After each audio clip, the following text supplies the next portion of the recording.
Assalamualaikum warahmatullahi wabarakatuh. Alhamdulillahi rabbil alamin, wabihi nasta'in, wa ala umurid dunya waddin, wassalatu wassalamu ala asyrafil anbiya wal mursalin, wa ala alihi wa sahbihi ajma'in, amma ba'd. Pertama-tama, marilah kita panjatkan puja, puji, syukur atas kehadirat Allah Subhanahu wa Ta'ala yang mana telah memberikan kita rahmat serta hidayahnya sehingga saya dapat bersharing dengan teman-teman semua pada hari ini. Oke, hello everyone. Salam sejahtera untuk kita semua. Semoga kita selalu dalam lindungan Allah Subhanahu wa Ta'ala. Oke, jadi izinkan saya untuk memperkenalkan diri saya. Nama saya Hana Nabilatul Wafiyah. Saya dari kelas 11 IPS 2. Pada hari ini, tema yang akan saya bawakan adalah berdamai dengan diri sendiri. Jadi, di masa-masa sekarang, banyak orang yang merasa insecure. Mereka merasa segala macam kekurangan, segala macam keburukan yang pernah mereka lalui, yang pernah mereka rasakan dahulu, itu dapat menutupi segala kebaikan mereka. Itulah mengapa mereka sering merasa insecure. Jadi di sini saya akan berbagi cara serta tips dengan teman-teman semua bagaimana cara untuk berdamai dengan diri sendiri. Kenapa seperti itu? Karena dengan berdamai dengan diri sendiri, kita dapat mengenali jati diri kita dapat mengetahui segala macam kekurangan kita.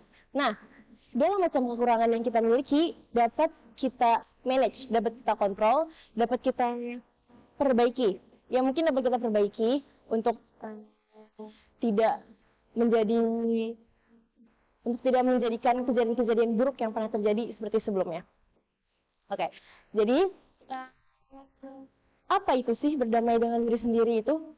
Berdamai dengan diri sendiri itu adalah di mana posisi diri kalian ini mengenal seluruh jati diri kalian. Kalian dapat mencintai diri kalian sendiri. Kalian dapat mengetahui segala macam kekurangan, segala hal-hal buruk di diri kalian. Nah, dengan kita mengetahui segala hal tersebut, kita dapat berdamai dengan diri kita sendiri. Oke, cara paling pertama yang dapat kita lakukan adalah kita dapat mengenali diri kita sendiri, atau bisa kita sebut dengan love ourselves. Jadi, kita ini harus bisa mencintai diri kita sendiri. Kalau misalnya, gini, saya tahu kalian bisa mencintai orang lain. Nah, tapi kadang-kadang cara kalian mencintai orang lain itu tidak sebesar bagaimana kalian mencintai diri kalian sendiri. Jadi pertama-tama, tubuh ini milik kalian. Kalian yang merasai, kalian yang menjalankan hari-hari, kalian yang menggerakkan jiwa ini. Nah, sebagai macam itu, kalian harus bisa mencintai diri kalian sendiri.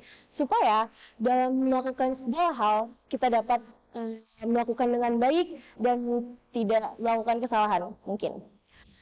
Itu cara pertama. Kita harus mencintai diri kita sendiri. Jangan sampai kita mencintai orang lain melebihi bagaimana kita mencintai diri kita sendiri. Karena bagaimanapun juga, mencintai diri kita sendiri itu adalah cara paling pertama untuk berdamai dengan diri sendiri. Oke, cara keduanya adalah jangan hiraukan omongan orang lain. Jadi, mungkin yang sekarang banyak terjadi itu karena kita terlalu menghiraukan, kita terlalu mendengarkan semua omongan-omongan orang-orang. Misalnya ada orang yang menjelek-jelekan kita, kalau misalnya memang apa yang dikatakan oleh orang-orang tersebut itu benar. Bagaimana kalau tidak? Apakah kalian akan tetap merasa, aku juga aku bener nih kayak yang mereka omongin, padahal in reality kalian nggak kayak gitu. Jadi sebelum kalian memasukkan ke hati, apa yang orang-orang katakan, kalian harus bercermin, kalian harus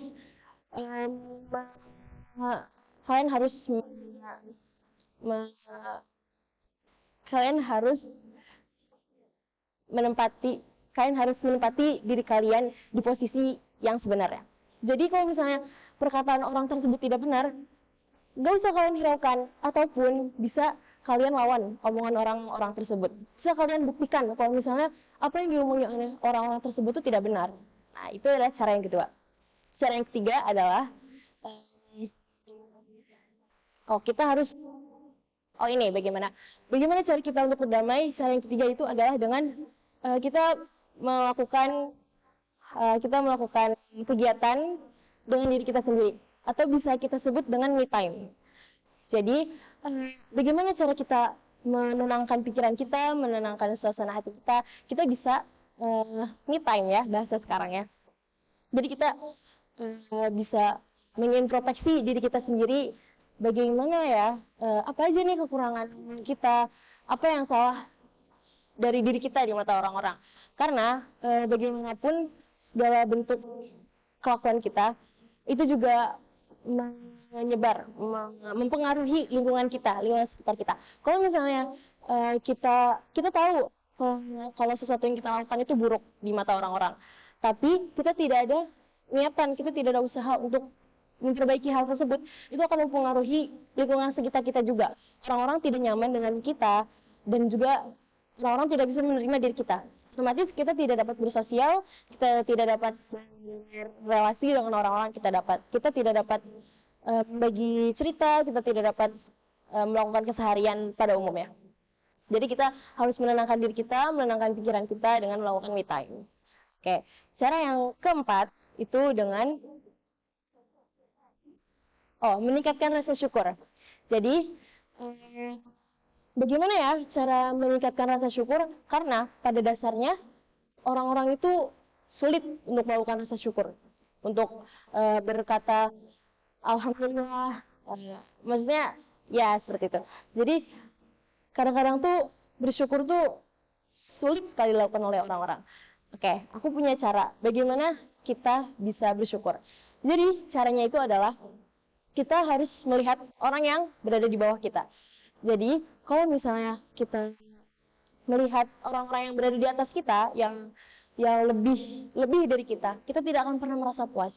Kita harus bisa merealisasikan, kita harus bisa men-stop rasa berlebihan itu. Jadi dengan melihat orang yang di bawah kita, melihat segala kekurangan mereka, dan melihat ternyata saya masih bisa melakukan hal yang tidak mereka bisa. Nah, itu salah satu cara supaya kita dapat bersyukur. Oke, cara selanjutnya itu adalah memaafkan. Kita harus bisa memaafkan orang lain. Karena bagaimanapun segala kesalahan itu pasti bakal terjadi. Dan kalau misalnya kita tidak bisa memaafkan orang-orang, maka yang akan ada di diri kita itu hanyalah rasa dendam. Karena bagaimanapun memaafkan orang itu perlu. Karena Allah saja Maha Pemaaf. Kenapa kita enggak? Padahal kita ini hanya sebatas makhluknya saja. Mungkin memang berat untuk memaafkan orang-orang. Tapi bagaimana tidak? Kita coba saja caranya. Jadi memaafkan orang itu penting. Dan memaafkannya itu tidak hanya dengan berkata, oh ya udah aku maafin. Enggak, tapi kita harus heart to heart. Jadi kita harus pakai hati ke hati. Kalau misalnya kita cuma pakai ucapan doang, sama aja nanti perasaan tersebut akan tetap menumpuk dan akan menjadi dendam. Oke. Tips yang terakhir itu adalah sadari bahwa kegagalan itu adalah part of our life. Jadi kegagalan itu adalah sebagian dari hidup kita. Kalau misalnya kita mengalami kegagalan, jangan anggap kegagalan itu sebagai suatu hal yang membuat kita down. Jadi dengan adanya kegagalan tersebut, kita harus bisa menjadikan kegagalan itu sebagai experience, sebagai pengalaman kita.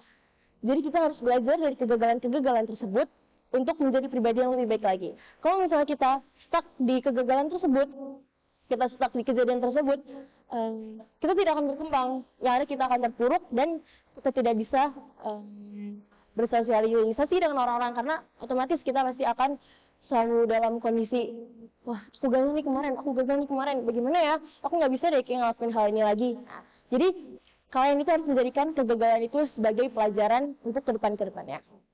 Oke, sekian dari saya. Mungkin cukup segitu apa yang bisa saya sampaikan, apa yang saya bisa sharing dengan teman-teman. Untuk kurang lebihnya, saya mohon maaf. Semoga dapat diterima dengan baik oleh teman-teman semua. Wabillahi taufiq wal hidayah. Wassalamualaikum warahmatullahi wabarakatuh.